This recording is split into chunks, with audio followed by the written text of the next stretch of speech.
Notre entretien de ce soir a pour objectif donc de nous d'éveiller en nous en vous le goût de la parole de Dieu, et également cet entretien vise à susciter en vous un intérêt pour l'étude de la parole de Dieu. Voilà pourquoi je voudrais commencer par une introduction. Voilà. Et cette introduction, elle va porter essentiellement sur quelques aspects de la nature de la Bible, sur la composition également aussi de la Bible, sur la formation du canon, que ce soit le canon de l'Ancien Testament comme aussi le canon du Nouveau Testament. Voilà, pour nous permettre donc de nous familiariser donc à cet outil que nous aurons à utiliser très régulièrement. Voilà, donc si ceci étant, je pourrais donc commencer tranquillement donc ce cours que nous avons. Voilà, nous commençons par des terminologies. Par exemple, le sens du mot Bible, d'Ancien Testament, Nouveau Testament, avant d'aller plus en profondeur. Voilà, le mot Bible vient du grec biblion, et biblion signifie tout simplement livre. C'est en grec, hein. Et le mot au pluriel c'est ta biblia, donc les livres. Et en passant donc par le latin, est devenu un mot féminin singulier, la Bible.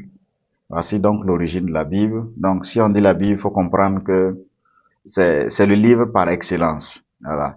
Normalement, la Bible, c'est toute une bibliothèque, puisque en son sein, elle renferme plusieurs livres. Nous verrons la composition donc des différents livres de la Bible. Pour nous catholiques, il y a 46 livres dans l'Ancien Testament et 27 livres dans le Nouveau Testament. Vous voyez que le tout réuni, ça fait 73 livres. Donc, en rigueur de termes, on ne devrait pas dire la Bible, on devrait dire les livres. Voilà. C'était plutôt le pluriel qu'on devait utiliser pour appeler donc la Bible. Donc, dans cette bibliothèque-là, donc, se trouvent des ouvrages de taille et de style aussi qui sont très différents, hein, regroupés en deux grands ensembles. Vous avez l'Ancien Testament et vous avez aussi le Nouveau Testament. Et quand on parle de testament aujourd'hui, ça n'a pas la même connotation que ce que nous connaissons. Voilà, le testament qui est généralement en fait la dernière volonté d'une personne consignée dans un papier ou bien en tout cas couchée dans un papier pour les héritiers ou bien pour la postérité. Donc on n'a pas la même compréhension donc de ce mot aujourd'hui. Mais à l'époque où ils employaient le mot testament, qui vient aussi en fait du latin testamentum, qui traduit le mot grec qui est diatheke, en hébreu bérite, qui signifie alliance. Donc ici, il faut comprendre quand on va dire Ancien Testament, Nouveau Testament, c'est comme si on remplaçait par Ancienne Alliance, Nouvelle Alliance. Voilà. Donc la Bible est donc l'ensemble donc des livres qui parlent de l'alliance de Dieu avec les hommes. Donc l'alliance que Dieu fit avec Israël par l'intermédiaire donc de Moïse, donc l'ancienne alliance, et cette alliance est renouvelée au fur et à mesure jusqu'à sa perfection totale avec Jésus-Christ, ce qui nous permet donc de parler du Nouveau Testament.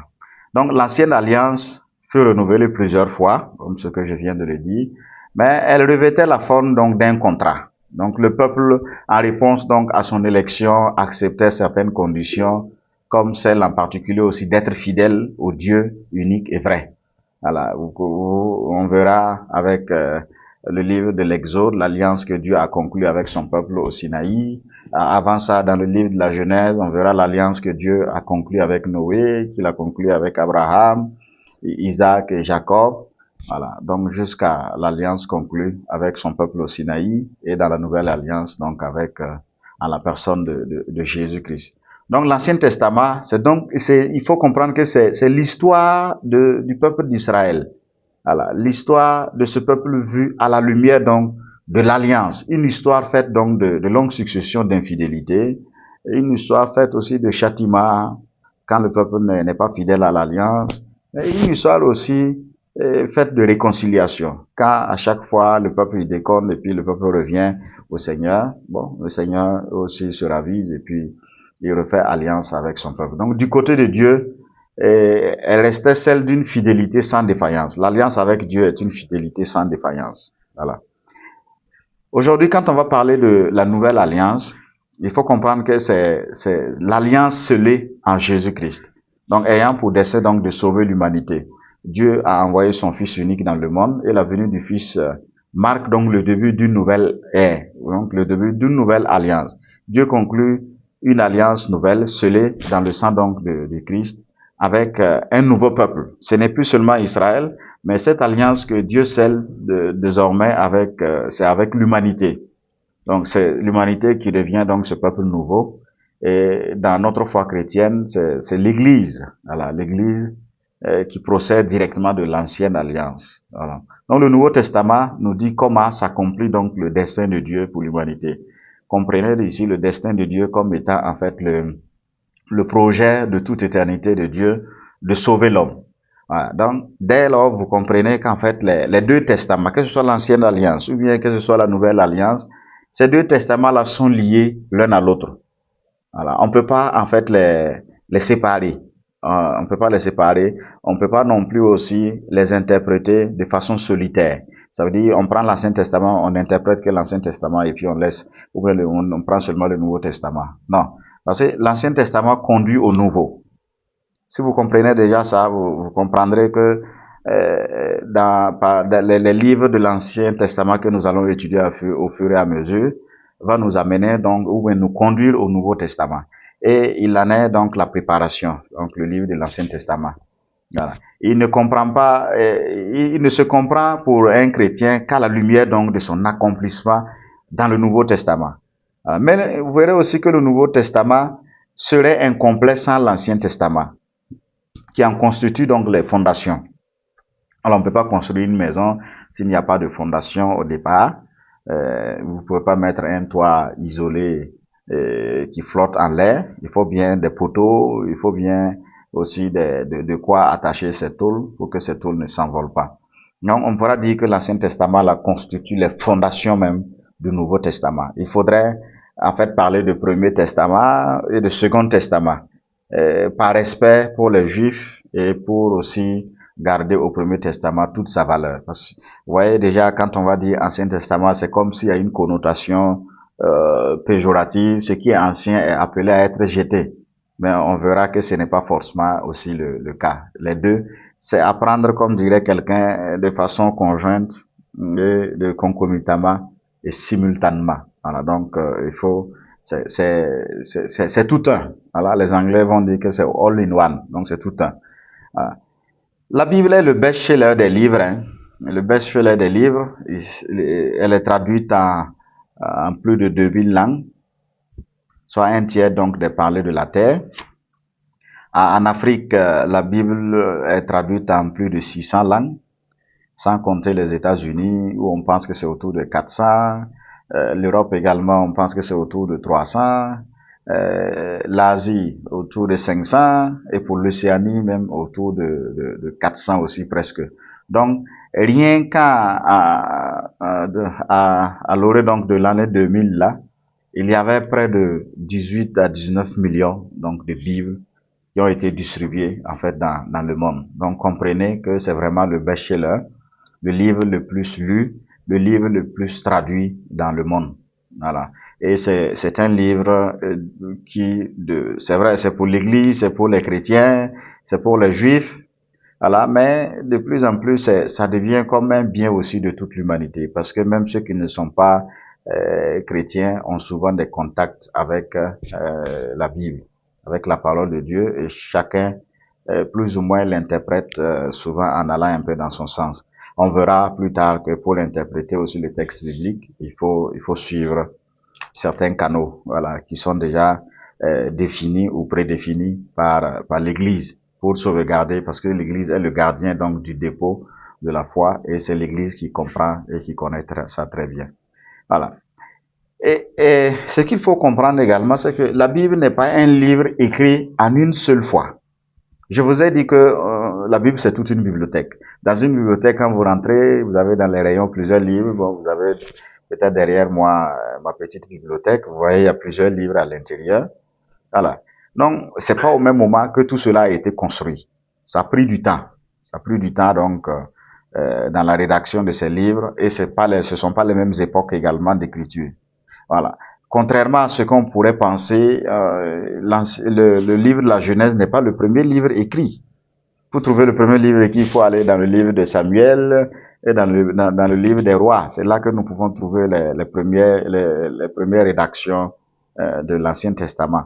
Et également aussi, contrairement à ce qu'on pourrait penser, l'évangile de Matthieu qui ouvre le Nouveau Testament n'est pas le premier livre à être écrit. Il faut aller trouver cela dans la première lettre de Saint Paul aux Thessaloniciens, dans les années 51. Voilà. Donc vous voyez que c'est vraiment tout un processus, et ce processus a pris du temps. Après donc l'écriture de ce livre également, il faut comprendre que ces écrits ont fait leur chemin. Donc ces écrits ont connu des lectures et des relectures, au fil de l'histoire, et cela devrait donc s'adapter, voilà, pour telle ou telle époque. La compréhension, si la compréhension était un peu difficile, ceux qui ont réécrit les textes qu'on appelle les scribes ou les rédacteurs, ils ont dû soit remodifier tel ou tel passage, tel ou tel écrit. Donc déjà comprenez que la Bible n'est pas un écrit qui est tombé du ciel. Voilà, on ne peut pas soutenir cela. Les livres de la Bible sont différents donc les uns les autres. Encore une preuve que ces livres n'ont pas été écrits en une seule fois. Voilà, d'un seul coup, je veux dire.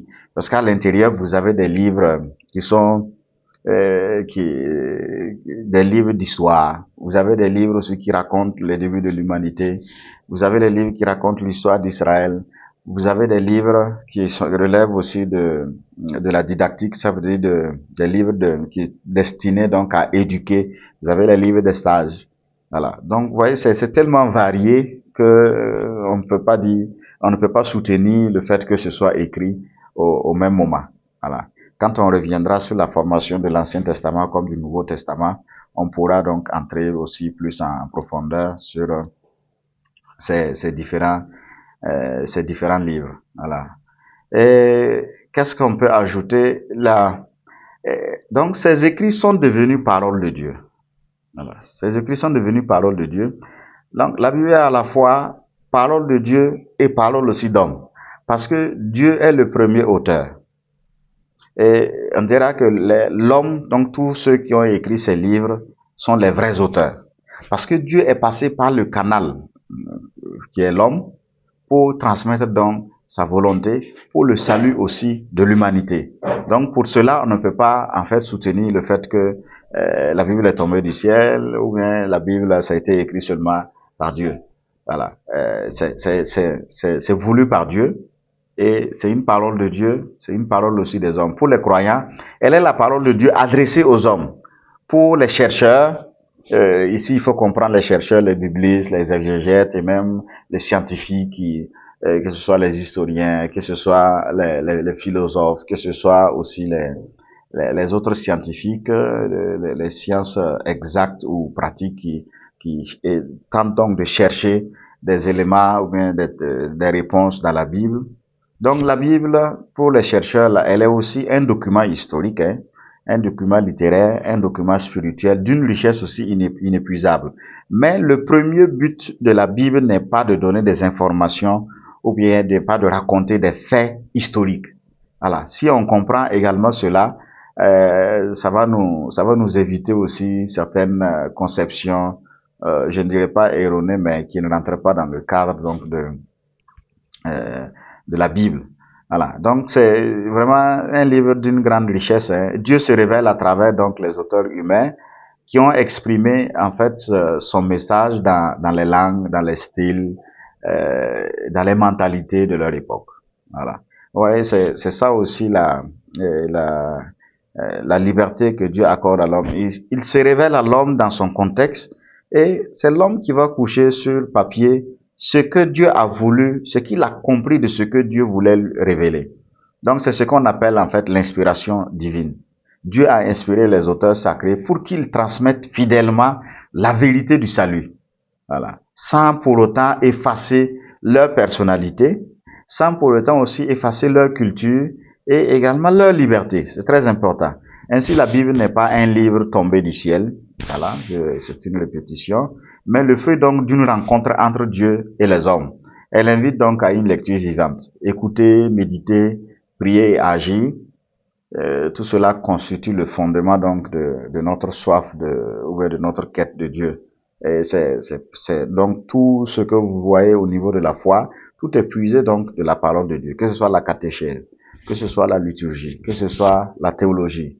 Donc tout est puisé donc de la Bible. Donc c'est la révélation de l'amour de Dieu s'adressant à tout homme et aussi à toute femme. Voilà. J'avais dit au début que c'est un bien propre d'Israël, mais même là, il faut comprendre que c'est seulement l'Ancien Testament que nous partageons ensemble, parce que les Juifs ne reconnaissent pas le Nouveau Testament. Pour eux, ils attendent toujours leur Messie. Il ne faut pas leur demander de croire donc à Jésus-Christ, voilà, ou bien de reconnaître les livres du Nouveau Testament. Voilà. Et donc, il se révèle donc à tout homme. Et s'il a commencé avec Israël, c'était pour après donc se manifester à toute l'humanité. Voilà, se manifester à toute l'humanité. Donc pour la foi chrétienne dans la Bible, Dieu a voulu se manifester lui-même et communiquer aussi son projet de salut pour les hommes. Et ce projet concerne tout homme et toute femme, où qu'il soit, aujourd'hui comme hier et demain. Et personne n'est exclu, nul n'est exclu. Je m'en vais maintenant vous parler de la formation de la Bible. Voilà, la Bible chrétienne qui se divise en deux parties, je vous l'avais déjà dit au début, qui se répondent et ces deux parties sont inséparables l'une de l'autre, l'Ancien et le Nouveau Testament. Voilà, et pour les chrétiens, le Nouveau Testament était caché dans l'Ancien, tandis que l'Ancien devenait clair dans le Nouveau Testament. Ça, il faut pas oublier cela. Il faut toujours faire cet aller-retour entre l'Ancien et le Nouveau Testament pour mieux comprendre donc le message et ce que Dieu a voulu donc révéler aussi aux hommes.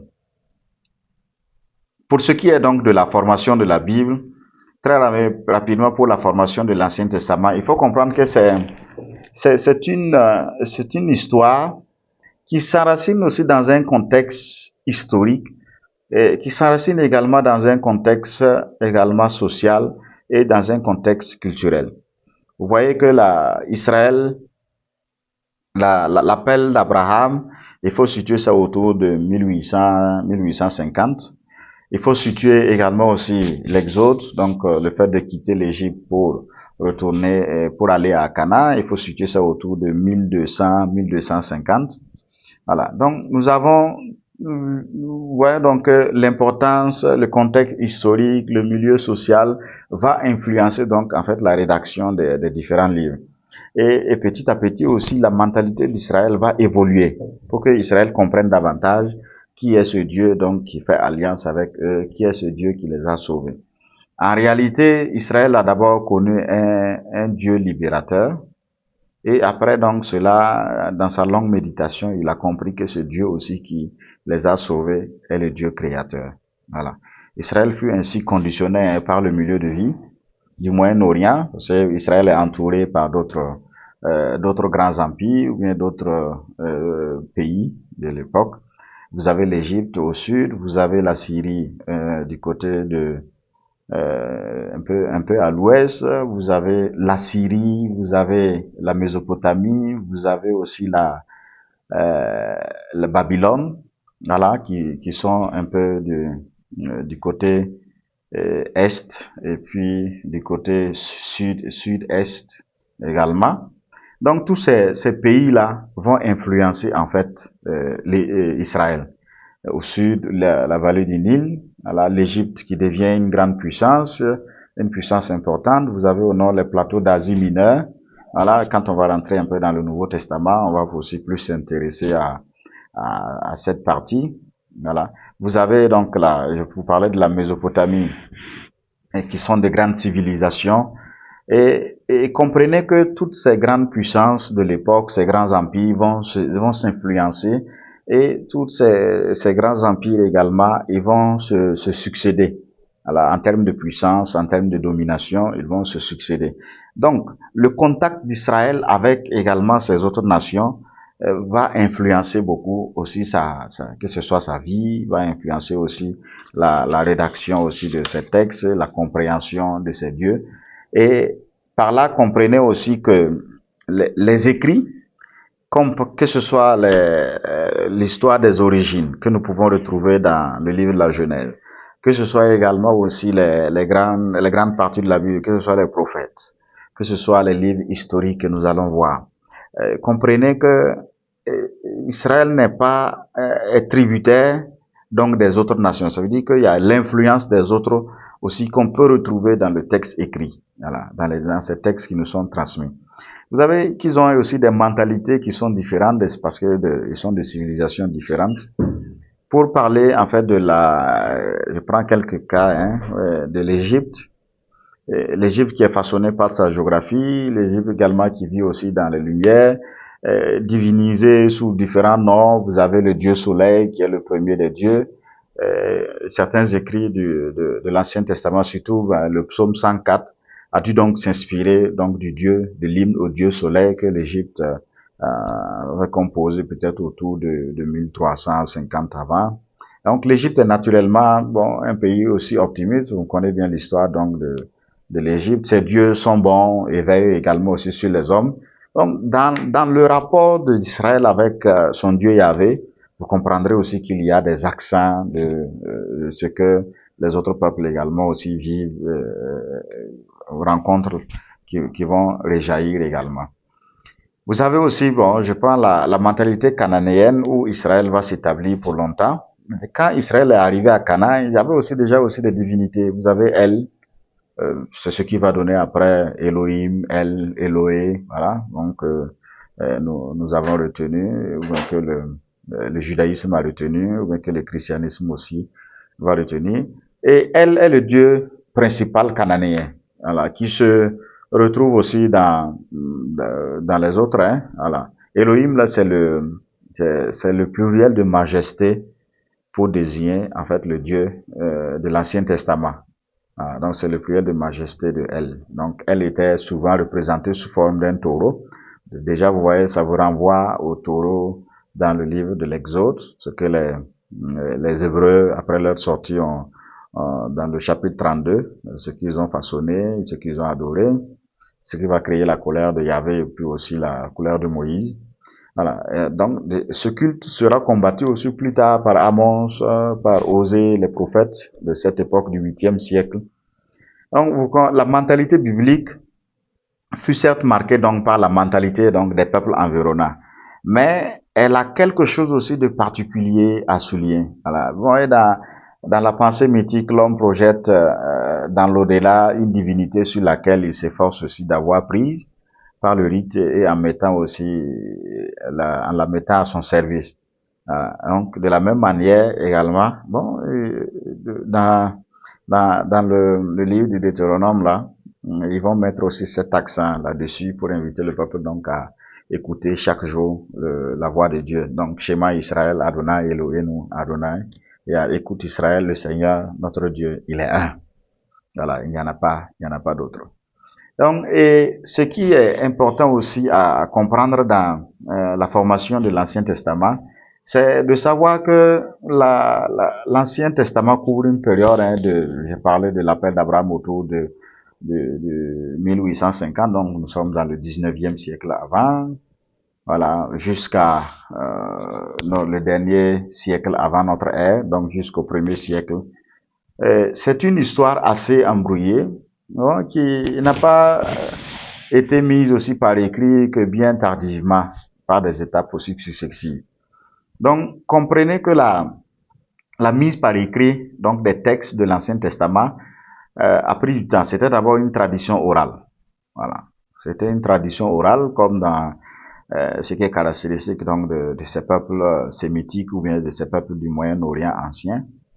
Et c'est le cas donc aussi des premiers ouvrages, de ceux qui vont donc de la Genèse jusqu'au au livre de Samuel. On trouve des mythes, on trouve des légendes à l'intérieur, donc empruntées aux cultures des pays environnants, des traditions concernant aussi les patriarches. Et il y en a aussi qui gravitent autour des personnages comme Moïse, des juges, de Samuel, de David, et plus tard donc avec les Élie et Élisée.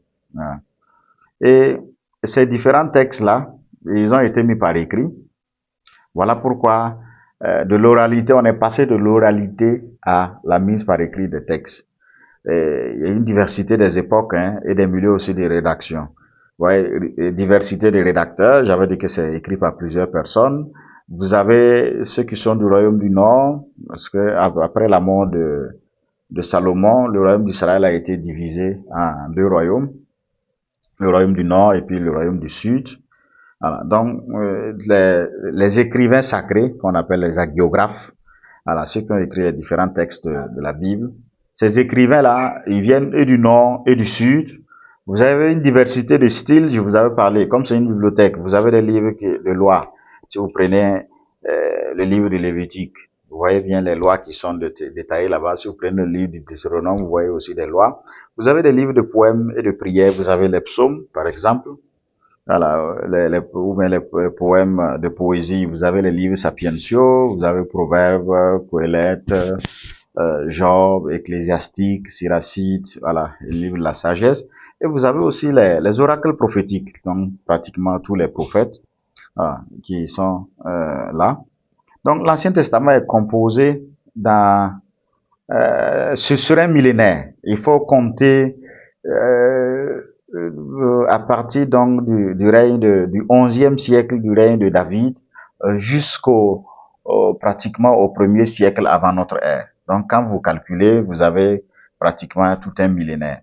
Et la composition aussi des livres varie. Hein. À l'origine, il y avait l'hébreu, au contact avec les autres langues, surtout principalement pendant l'exil. Il y a aussi l'araméen et également à l'époque du Nouveau Testament, vous avez aussi le grec. Et plus tard, vous aurez le latin, les autres langues, le syriaque, le copte, ainsi de suite, qui vont entrer en jeu. Donc, vous avez des diversités plus profondes au niveau du plan théologique. Voilà. Vraiment des diversités plus profondes. Voilà pourquoi vous aurez l'impression souvent que certains livres se contredisent. Ils se contredisent pas. Bon, ils se complètent. Voilà. Parce que c'est des conceptions. Ça traduit des conceptions, des mentalités en fonction des époques. Ce qui fait que souvent on a l'impression donc que ça se recoupe. Voilà. Et si vous voulez très rapidement, pour avoir une idée donc de ces textes écrits au fil donc de l'histoire, sous le règne, par exemple, paisible de Salomon, nous sommes autour de 970-931, un écrivain inconnu cherchant à légitimer donc le pouvoir en place va mettre par écrit le premier texte en prose de l'Ancien Testament. Donc, il s'agit donc de l'histoire de la succession de David que vous retrouvez dans le second livre de Samuel, à partir du chapitre 9. Et on pense que le chapitre 9 du deuxième livre de Samuel jusqu'au chapitre 2 du premier livre des rois marque donc en fait constitue le premier livre de l'Ancien Testament. Un autre auteur va travailler sur les anciennes traditions et les mettre aussi par écrit. Il va écrire une théologie de l'histoire. Voilà, et cette théologie de l'histoire va former les 4 traditions du Pentateuque. Comprenez ici par tradition les 4 grandes écoles d'écriture des textes de l'Ancien Testament. On pense que les 4 grandes traditions, vous avez les éloïstes, vous avez les yavistes, vous avez les deutéronomistes et vous avez aussi le sacerdotal.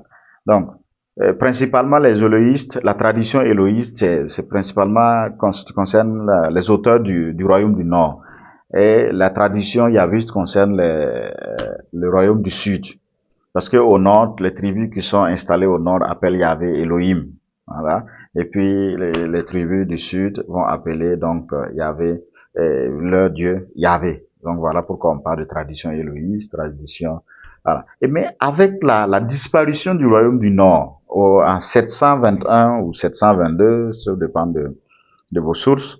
Voilà. Avec la disparition du royaume du Nord, ceux qui vont fuir le royaume du Nord, c'est la Syrie qui va faire disparaître ce royaume-là. Ceux qui vont fuir descendent au sud avec donc leur tradition orale.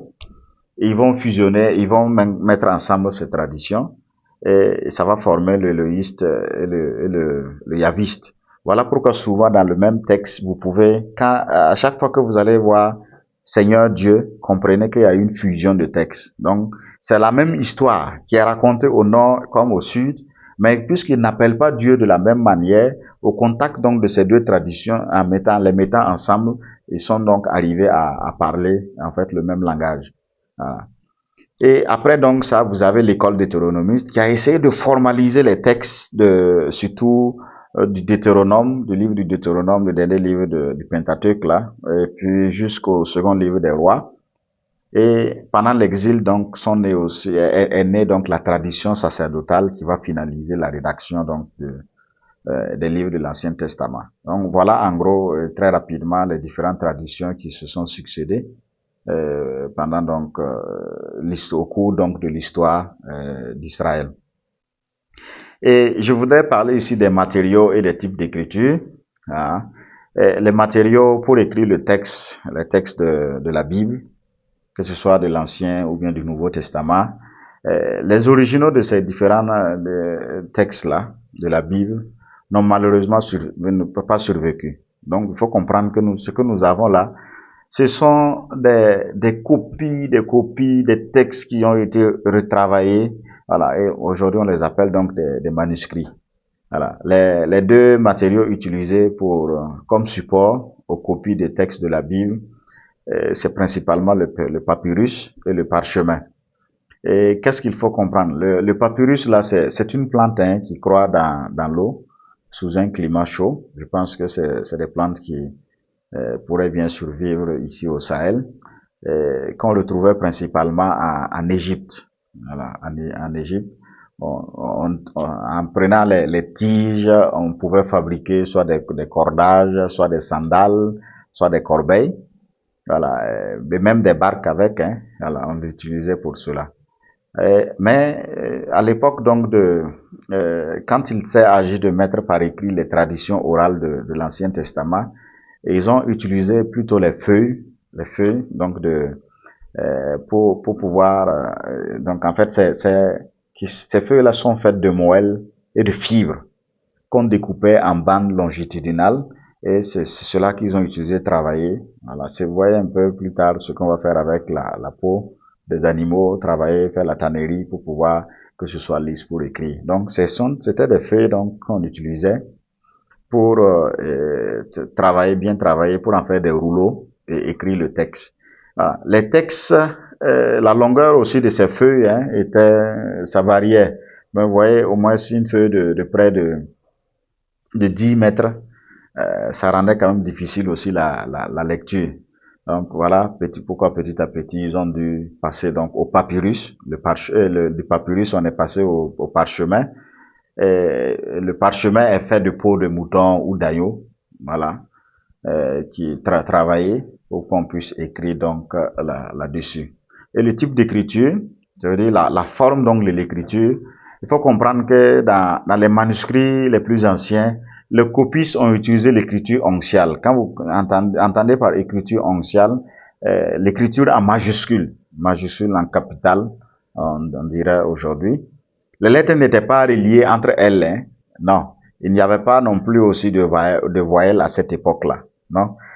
Parce que l'hébreu est une langue consonantique. Voilà, ça fait 22 lettres et ce sont des consonnes. Il n'y avait pas de voyelles. Les voyelles sont venues par après. Voilà. Donc, nous possédons près de 212 manuscrits ou fragments de manuscrits onciaux, donc en majuscules, écrits donc sur parchemin. L'écriture minuscule, c'est l'écriture cursive, minuscule. C'est l'écriture cursive. Et pour les manuscrits où on peut retrouver les textes de la Bible, il y a près de 2400 manuscrits bibliques écrits en minuscule. Voilà. À partir du 9e siècle donc de notre ère, l'écriture cursive devient l'écriture courante. Donc l'écriture en majuscule devient l'écriture courante. Voilà, et plus petite et plus rapide, parce que les copistes, pour écrire en majuscule, il fallait prendre du temps pour former des lettres. Donc les onctions là, il faut prendre du temps pour former. Ça demande vraiment de la haute calligraphie. Donc voilà pourquoi ils ont inventé l'écriture cursive, donc en minuscule, pour pouvoir aller plus rapidement dans la copie des textes. Comme l'imprimerie n'existait pas, il fallait donc forcément aussi, il fallait forcément écrire, il fallait être aussi plus rapide. Parce que plus on crée une nouvelle communauté de lecture du texte de l'Ancien Testament, plus il fallait aussi recopier pour envoyer, puisqu'on ne peut pas photocopier. Donc voilà un peu le souci, donc le problème à ce niveau-là. Et pour les textes de l'Ancien Testament, il faut dire qu'avant Jésus-Christ, et si les écrits de l'Ancien Testament ont été conservés durant de longs siècles, c'était qu'ils représentaient une valeur pour les Israélites. La fusion donc des récits, que ce soit des yavistes, de l'éloïste, témoigne déjà de l'autorité religieuse donc de ces textes. S'ils ont eu le besoin donc de fusionner ces textes, ça veut dire que ces textes occupaient une place importante donc dans la vie religieuse donc du peuple. Donc, et la chute de la monarchie et l'exil vont hâter donc la reconnaissance de l'autorité proprement canonique donc de ces écritures-là. Israël a senti donc avec l'exil leur possible disparition. Donc, pour que les textes aussi ne subissent pas le même sort, ils ont ressenti la nécessité de mettre par écrit les textes pour les générations futures. Et c'est au retour donc de l'exil, ils vont mettre les bouchées d'eau pour pouvoir rédiger donc leurs textes. Et au premier siècle, autour de l'an 70, vers la fin du 90 du moins, vers la fin du premier siècle, ils vont se retrouver à Jamnia, ou Javenel en hébreu. C'est une localité qui n'est pas trop loin de Tel Aviv aujourd'hui. Voilà. Et ils vont se retrouver là-bas pour pour décider du canon de l'Ancien Testament, des livres qui reconnus officiellement comme étant des livres inspirés. C'est là qu'ils vont, en fait, que nous avons, c'est ce qui a donné donc l'Ancien Testament que nous avons aujourd'hui. Voilà. Donc voici un peu ce que je peux dire de l'Ancien Testament. Pour les Juifs, mais on verra que plus tard, avec les chrétiens, les Juifs avaient abandonné certains livres, et mis certains livres de côté, mais les chrétiens vont les reconnaître. Et petit à petit, et en 1556, il y a le pape Six de Sienne qui sera le premier à utiliser le mot proto-canonique et deutérocanonique. Donc les livres que nous reconnaissons en tant que chrétiens catholiques et que les juifs ne reconnaissent pas sont déclarés, sont des livres deutérocanoniques. Et la désignation de deutérocanonique imputée à ces livres ou bien à cette partie des livres-là, bon, c'est vrai, ce n'est pas toujours une expression heureuse, hein, parce qu'il semblerait dire que ces textes qui sont catalogués n'ont pas la même autorité, mais loin de là. Voilà. Donc, c'est simplement dire que c'est les livres qui sont reconnus, deuxièmement, comme étant des livres inspirés. C'est ça ce qu'il faut comprendre par deutérocanonique si nous l'employons. Ah. Je voudrais maintenant parler de la formation du Nouveau Testament. Le cadre du Nouveau Testament, bon, je pense que ce cadre est plus ou moins reconnu. La naissance de Jésus a coïncidé avec la domination romaine. Voilà. Après donc les Égyptiens, à tour de rôle, il y a eu les Syriens, il y a eu les Assyriens, il y a eu les Babyloniens avec l'exil. Après l'exil, vous avez les Perses, les Mèdes qui ont dominé. Après, vous avez les Grecs qui ont dominé. Après les Grecs, c'était maintenant le tour des Romains. Donc, c'est dans ce contexte donc qu'est né aussi le christianisme avec la domination romaine. Donc, je pense que le Nouveau Testament retrace à des accents qui nous retracent donc sur ce contexte historique. Voilà. Mais comprenez que déjà avec la domination et la civilisation hellénistique, la domination des Grecs, il y a pas mal de mouvements religieux qui se sont créés au sein donc du judaïsme.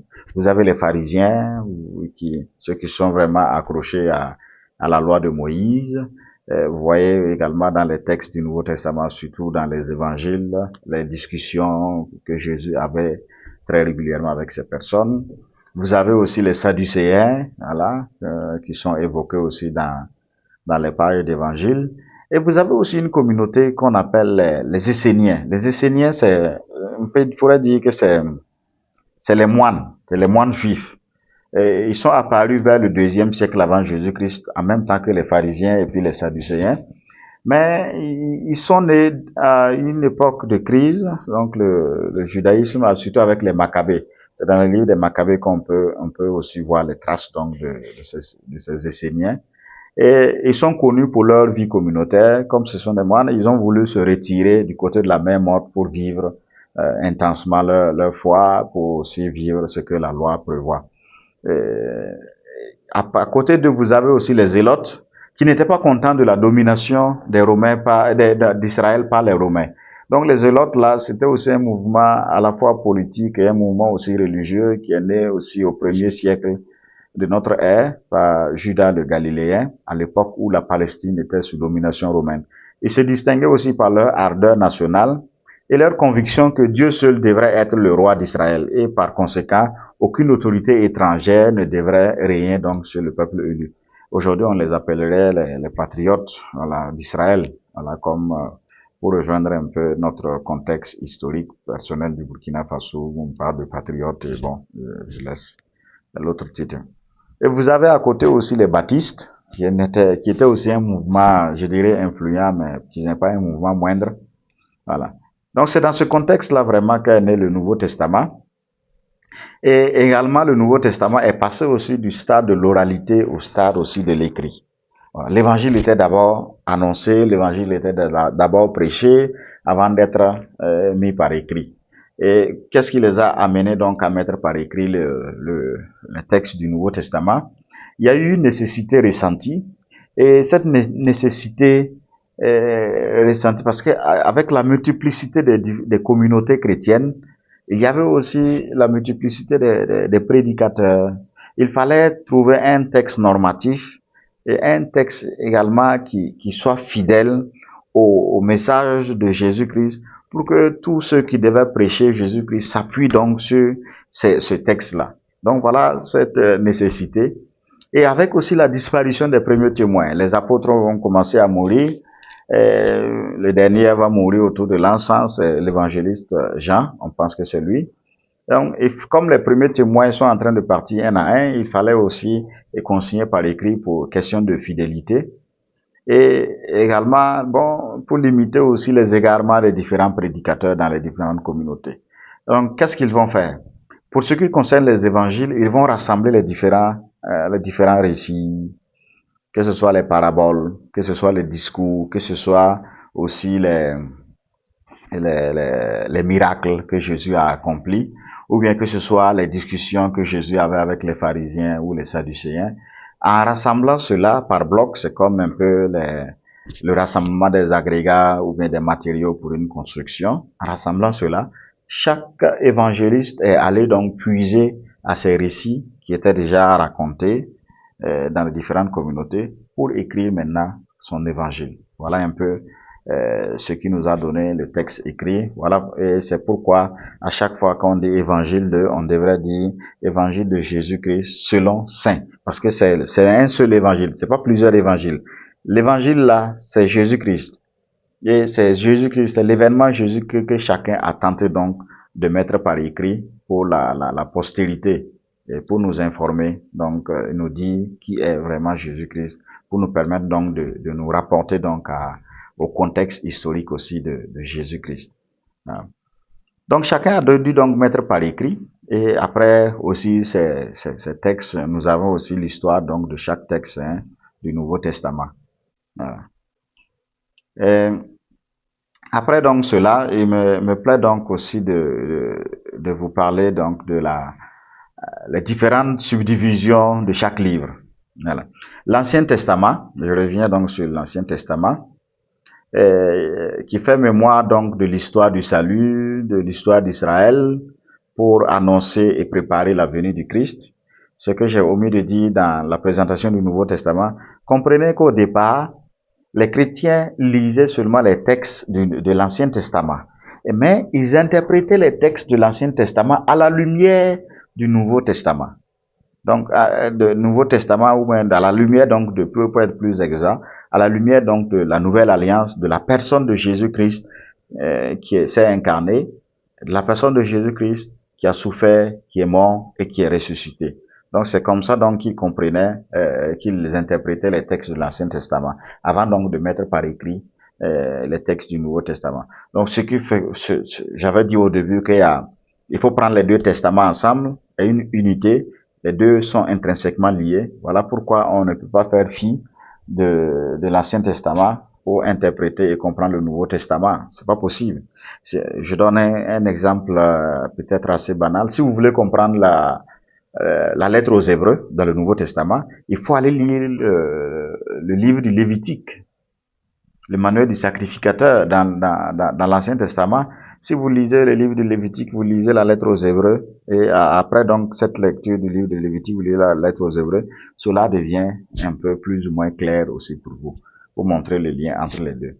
Voilà. Donc, je reviens donc à la subdivision de l'Ancien Testament, qui raconte l'histoire du peuple d'Israël choisi par Dieu pour être témoin de son alliance, et ça marche aussi dans la foi. Il faut dire que l'Ancien Testament est écrit principalement en hébreu. Principalement en hébreu, avec quelques passages en araméen, et puis bon, pour nous, catholiques, des livres aussi qui sont écrits en grec. Voilà. Et la plupart, les livres qui sont pas reconnus par les Juifs, là, ce sont ces livres qui sont écrits en grec. Déjà, c'est ce que nous appelons les livres deutérocanoniques. Si vous voulez les livres deutérocanoniques, il s'agit de livres de Baruch, il s'agit du livre des deux livres des Maccabées, il s'agit aussi des deux livres de qui encore, de Judith, du livre de Judith, d'une partie de Daniel, d'une partie du livre d'Esther, ces livres qui sont pas reconnus par les Juifs. Il s'agit également aussi du livre de Siracide et du livre de la sagesse de Salomon. C'est des livres qui sont écrits à une époque très proche du Nouveau Testament, et c'est des livres donc qui sont aussi écrits en grec et qui sont pas forcément aussi qui n'ont pas été forcément aussi écrits en Palestine. Donc, quand il s'agit donc de définir les livres qui vont comporter le canon de l'Ancien Testament, il y avait donc tous ces critères. Il fallait que ce soit écrit entre la période de la monarchie et puis le 3e siècle. Si vous prenez la plupart de ces livres, ils sont du 2e ou du 1er siècle. Vous prenez le livre des Maccabées, qui date du 1er siècle. Vous prenez le livre de Siracide et puis le livre de la sagesse de Salomon, qui date du 2e siècle. Donc, vous voyez pourquoi ils les ont mis de côté. Voilà. Donc, pour les 46 livres, donc je parle pour nous catholiques, dans notre tradition catholique, les 46 livres sont répartis en 4 grands groupes. 4 grands groupes. Vous avez d'abord dans le premier groupe le Pentateuque. Le Pentateuque ou bien la Torah, ou bien la loi, qui regroupe les 5 premiers livres de la Bible, qui relatent l'histoire des origines du monde et raconte aussi l'histoire du peuple d'Israël, qui raconte également la vocation d'Abraham, qui raconte la libération du peuple d'Israël, d'Égypte, son alliance avec Dieu et le don aussi de la loi. Donc ça, ce sont les 5 premiers livres. Vous avez les livres historiques. Ces livres historiques-là décrivent l'installation d'Israël en terre promise, depuis la période des juges, des rois, jusqu'à l'exil. Vous avez Josué, vous avez Samuel, donc les 2 livres de Samuel, vous avez les 2 livres des rois, vous avez les 2 livres des chroniques, vous avez Esdras, vous avez Néhémie. Et vous avez les livres poétiques ou bien les livres sapientiaux. Ces écrits méditent sur la vie, sur la foi, sur la souffrance, sur la sagesse. Vous avez le livre des psaumes, vous avez le livre des proverbes, vous avez le livre de Job, de Coëlette, le livre de la sagesse. Et vous avez les livres prophétiques, ou bien les Nébiim. Et les prophètes sont les porte-paroles donc de Dieu, appelant le peuple à la conversion et annonçant également aussi la venue du Messie. Là, vous avez Isaïe, vous avez Jérémie, vous avez Ézéchiel, vous avez Daniel, vous avez bien les autres. Voilà. Pour les Juifs, l'Ancien Testament, comprenez, quand on va dire la Bible juive, comprenez que c'est seulement l'Ancien Testament, puisqu'ils ne reconnaissent pas le Nouveau Testament. Pour les Juifs, leur Bible est répartie en 3 grands groupes, subdivisée en 3 parties, qu'ils appellent la Tanakh. Tanakh, donc la première partie c'est la Torah, c'est ça qui a donné Ta. Et la deuxième partie ce sont les prophètes, c'est ça qui a donné Nebiim. Et la troisième partie ce sont les Ketubim, donc les autres écrits. Donc en dehors donc du Pentateuque, en dehors donc des livres prophétiques, tout le reste là, ils sont dans le même paquet. Ce que nous appelons livres historiques et livres sapientiaux et poétiques là, pour les Juifs c'est un seul paquet, c'est ça, les Ketubim. Pour la subdivision du Nouveau Testament, pour nous, donc, le Second Testament, qui est la venue, l'accomplissement donc des temps du Christ, le Verbe qui s'est fait chair et a habité aussi parmi nous, Voilà. Il présente la vie, la mort et la résurrection de Jésus-Christ, ainsi que la naissance aussi de l'Église. Donc le Nouveau Testament proclame l'accomplissement des promesses de Dieu dans la personne de Jésus, écrit en grec, il comprend 27 livres. Pour le Nouveau Testament, tous les livres sont écrits en grec. On a peut-être je sais pas si c'est la chance ou bien, en tout cas, je qualifierais cela de chance, que tous les livres soient écrits en grec. Vous avez les évangiles, donc ils sont au nombre de 4, qui présentent la vie, les paroles, la mort et la résurrection de Jésus. Vous avez le livre des Actes des Apôtres, rédigé par Saint Luc, donc c'est le second tome de Luc, qui raconte la naissance et la croissance donc de l'Église primitive. Après, vous avez ce qu'on appelle les épîtres ou les lettres. Les lettres adressées aux communautés, vous avez jusqu'à 13 lettres pour l'apôtre Paul, et puis les autres lettres, voilà, d'apôtres. Vous avez Saint Jean, vous avez Saint Jacques, vous avez Pierre, vous avez Jude, et enfin on a l'Apocalypse, donc qui est un livre symbolique de révélation et d'espérance, annonçant aussi la victoire finale donc de Jésus-Christ. Voilà. J'ai parlé donc des langues d'écriture, de l'hébreu, de l'araméen et puis aussi du grec. Je vais parler donc de la subdivision des textes de la Bible. Il faut comprendre que dans les textes, que ce soit du Nouveau Testament ou bien de l'Ancien Testament, il y a ce qu'on appelle l'écriture continue de ces textes. Alors, ça veut dire que ces textes sont toujours ont été écrits de façon continue. Il n'y avait pas la subdivision en chapitres, la subdivision en versets, il n'y avait pas cela.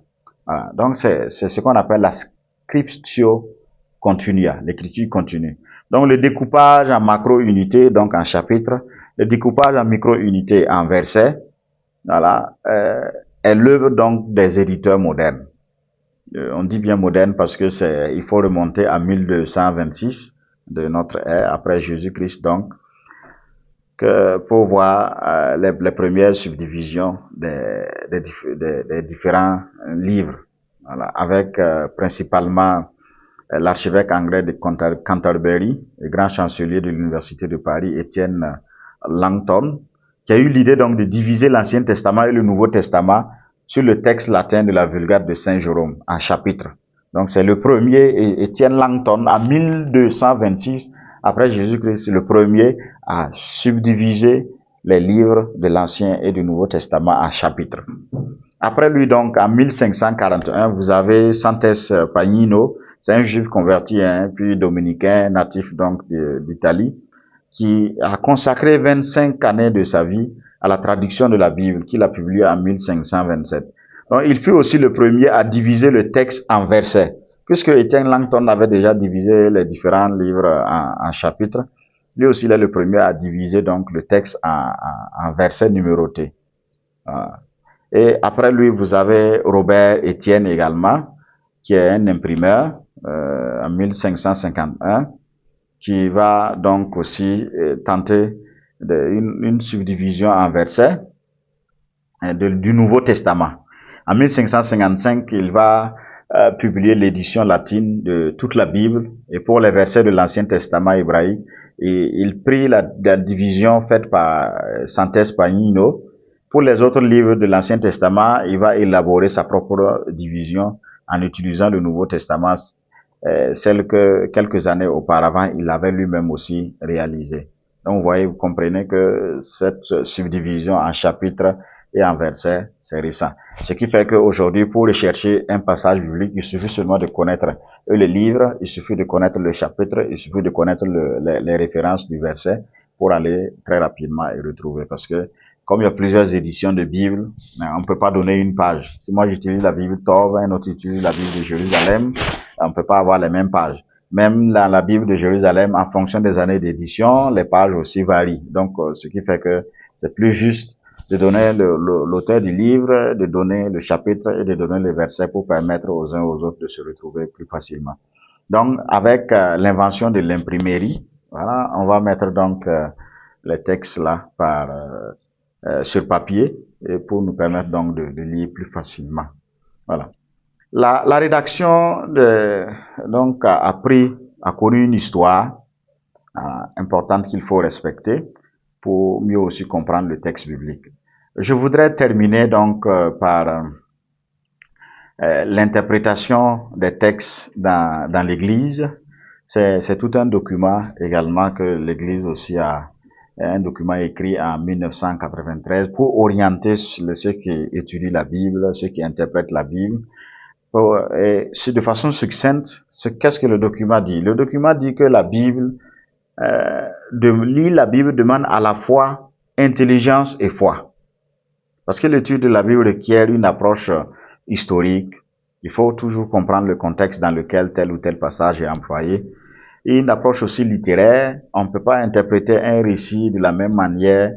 Un récit de conquête, on ne peut pas l'interpréter que de la même manière qu'un récit mythologique. Il y a aussi la théologie. Il faut être dans la foi pour comprendre également aussi le sens de tel ou tel écrit de l'Ancien comme du Nouveau Testament. Voilà. Et pour orienter un peu les gens, voilà, selon la tradition chrétienne, on distingue 4 sens de l'écriture. Il y en a qui vont dire 2, il y en a qui vont dire 3.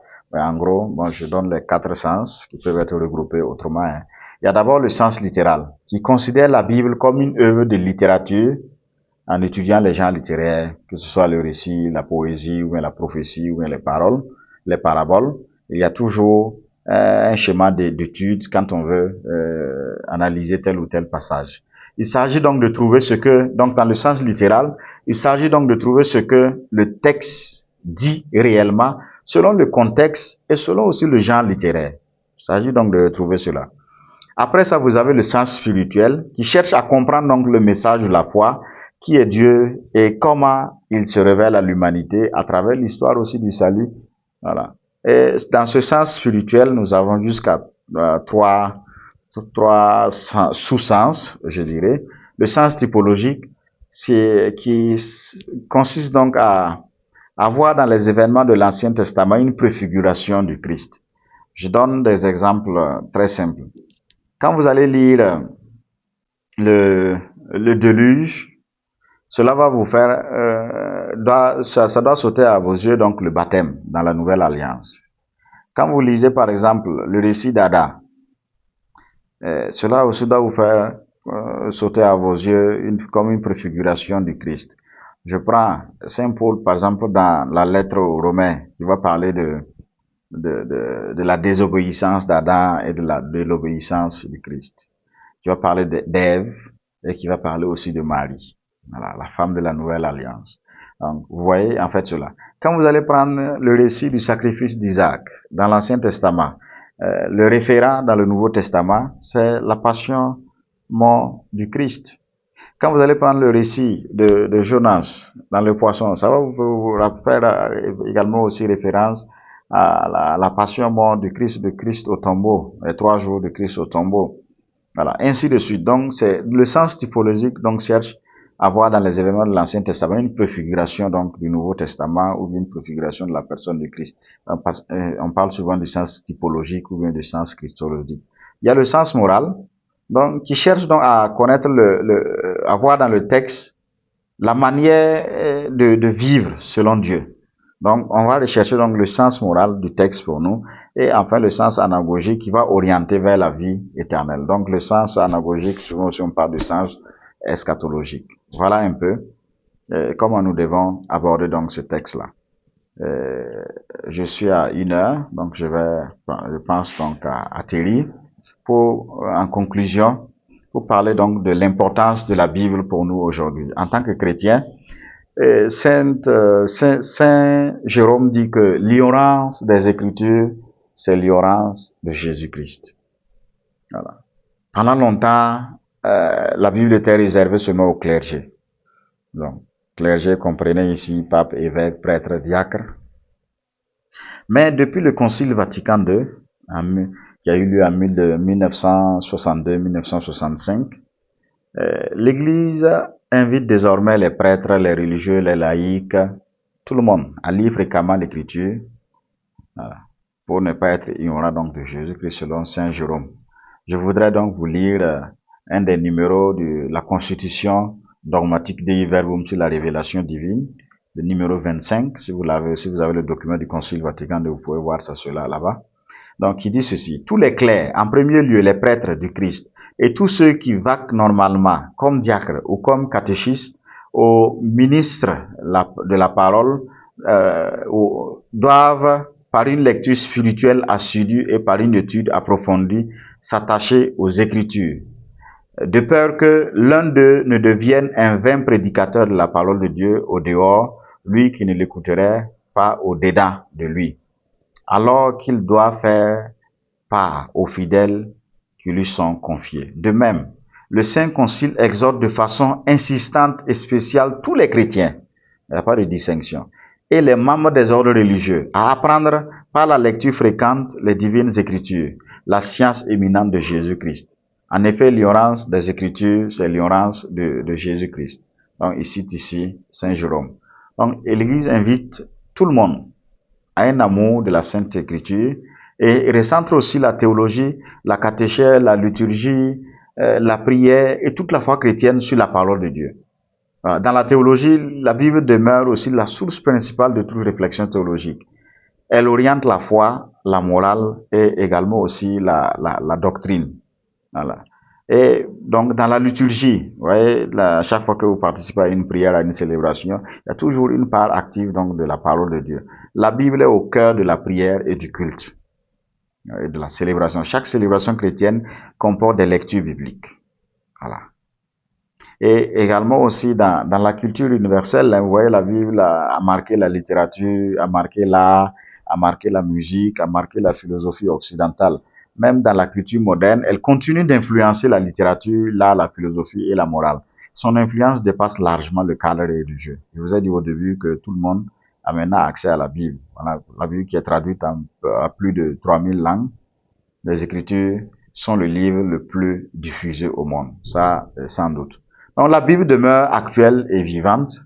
Elle n'est pas seulement un livre rappelant l'histoire du passé, elle rend aussi présent le projet de salut de Dieu pour l'humanité. Le projet de salut de Dieu pour moi aujourd'hui. Donc elle éclaire la vie des croyants, elle nourrit la prière et inspire l'engagement aussi pour la justice, pour la paix, pour la fraternité.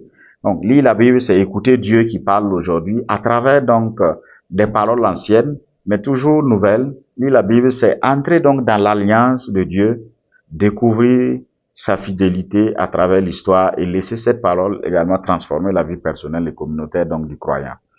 Voilà, donc la Bible, c'est vraiment le livre de l'alliance. Si nous voulons entrer dans cette alliance avec Dieu, il nous faut donc lire la Bible. Elle révèle un Dieu qui entre aussi en dialogue avec l'homme, un Dieu qui agit dans l'histoire pour aussi sauver l'homme. Et lire, c'est entrer dans cette histoire sainte. Voilà, pour y découvrir le visage du Christ, parole faite chair. Ainsi, la Bible n'est pas seulement un texte à étudier, mais une parole à accueillir, une parole à méditer, et une parole aussi à vivre. Étudier la Bible, c'est entrer dans un dialogue entre Dieu et l'humanité à travers donc les âges. Elle n'est pas seulement un document ancien, mais une parole vivante qui interpelle chaque génération. Comme le dit le psalmiste, je termine par là, ta parole est une lampe pour mes pas, une lumière sur ma route. Qu'il en soit ainsi pour chacun d'entre nous. Je vous remercie.